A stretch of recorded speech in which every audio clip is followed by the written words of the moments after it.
Hai, perkenalkan nama saya Abraham. Saya mahasiswa S2 Teknik Industri di Bina Nusantara. Saya akan membahas mengenai tugas mata kuliah Advanced System Simulation and Modeling, membahas jurnal kali ini mengenai using a scalable simulation model to evaluate the performance of production system segmentation yang combine MRP and Kanban system dengan nama penulis Thomas Felberbauer dan kawan-kawan yang dipublish pada tahun 2012. Gambaran persoalan yang dihadapi, sistem produksi seringkali menggunakan metode pengendalian MRP untuk material yang diproduksi berdasarkan pesanan atau make to order, dan metode Kanban untuk material yang diproduksi untuk stok atau MTS. Apa tantangannya? Ada dua. Yang pertama, bagaimana cara mengalokasikan mesin pada satu lantai produksi untuk material MRP dan Kanban secara efisien. Yang kedua, bagaimana segmentasi sistem produksi mempengaruhi biaya inventory, keterlambatan pesanan, dan tingkat layanan. Gambaran persoalannya, apa kebijakannya? Kebijakan alokasi mesin. Yang pertama dengan segmentasi, memisahkan mesin MRP dan Kanban. Yang kedua dengan mesin bersama atau mix, jadi menggabungkan mesin dengan kedua segmen tersebut, MRP dan Kanban. Model komputer sistem yang kami gunakan atau saya gunakan adalah menggunakan model simulasi diskrit berbasis data untuk memodelkan beberapa skenario. Data yang dimasukkan adalah BOM, routing, dan parameter perencanaan produksi. Modul dalam simulasinya menggunakan pelanggan, perencanaan produksi, pelepasan material sumber daya, dan analisis. Oke, berikut adalah gambar schematic system atau market skenario. Pada tabel pertama ini, permintaan untuk tiga skenario divisualisasikan. Skenario 1, skenario 2, skenario 3 kita sebut dengan S1, S2, dan S3. Perbedaannya S1 dan S2 adalah bahwa rata-rata deviasi standar jumlah pesanan dikurangi menjadi sepersepuluhnya. Pada S3, koefisien variasi untuk jumlah pesanan dan waktu tunggu yang dibutuhkan pelanggan adalah sama, tetapi pelanggan per bulan adalah sepersepuluh dari S1.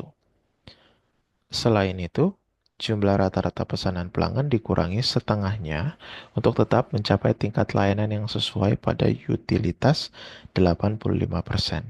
Efek ini dapat dijelaskan karena meningkatnya waktu penyiapan yang timbul dari variasi produk yang baru. Lalu gambar schematic system berdasarkan bill of material. Gambar pertama, bill of material and process structure. Finish good ada pada LLC 0. Lalu production parts-nya ada pada bagian LLC 3.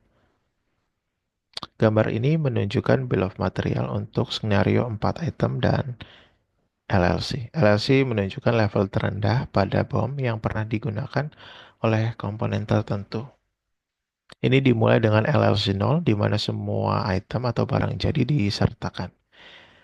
Barang jadi disusun menjadi dua kelompok pada produk yang disebut dengan PG1 dan PG2. Dua contoh deskriptif untuk menjelaskan gambar satu dibuat. Contoh pada item 11 di PG1. Item 11 dengan LLC 0 terdiri dari satu buah produk 20 dengan satu produk 20 juga menghasilkan 11 atau 10. Lalu bahan 31 ini dibuat berdasarkan dua item 110 dan satu item 100. Lalu pada bagian 12, 13, 21, dan 31, eh, ini dikendalikan oleh sistem Kanban. Untuk bahan, yang paling bawah LRC3 ada 100 dan 110. Kita asumsikan bahwa produk ini selalu ready karena memang kita tidak membahas pada bagian tersebut. Lalu selanjutnya ada gambar skematik alokasi mesin. Sesuai dengan pembicaraan sebelumnya, kita membagi dua. Yang pertama, MRP dan Kanban dipisah, lalu ada MRP dan Kanban di mix. Setelah itu, berikut adalah routing information ya, dengan waktu proses dan deviasi proses, dengan waktu setup dan deviasi setup. Lalu diperoleh gambar skematik sistem parameter perencanaan produksinya.